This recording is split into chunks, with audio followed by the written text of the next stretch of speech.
A few days ago, I uploaded a shitpost video making a mockery of the Twitter situation between Genshin Impact and Wuthering Waves and the perceived combat depth that fans of both games were clashing between about. The thumbnail of the video was a one-to-one recreation of the thumbnail made by St. Tontas when he himself covered the situation. Shout out to Tectone's original tweet that made for a really fun addition to my thumbnail. After a few days and uploading more videos, I came to a sudden realization. This is a really good thumbnail, and my current thumbnail style kind of sucks by comparison. I know some of you would probably tell me that my thumbnails are a part of my channel's identity, and think that they're fine. But having recently did a makeover of my social media banner pages, as well as asking ChatGPT to turn my avatar into a plush toy, which came out very nice by the way, I want to give my thumbnails a makeover too, to better keep up with the visual standards of my channel's next chapter. There's one big issue I have currently with my thumbnail designs. There is too much unused real estate. There's a lot of empty gaps in my images that have absolutely nothing going on,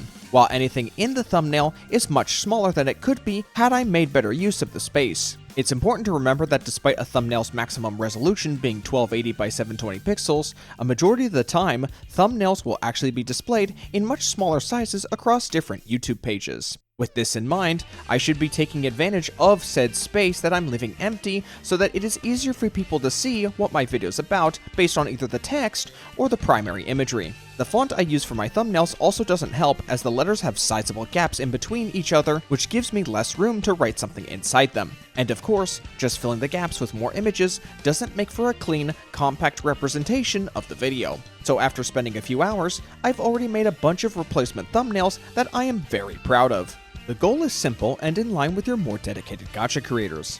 Larger text with at least 2 elements to fill in the remainder of the screen, and never more than 4 depending on the circumstances. Primary elements being off to the side of the text and any secondary elements sitting directly above the text. Now, the images in the thumbnails are much easier to spot out thanks to their larger size, and just simply rotating the text counterclockwise by 3 degrees really does a lot to make that text pop out from the image. That's all I had to say though. I'm going to keep playing around with this and possibly even give older videos a facelift in between newer projects. You all have a nice night now.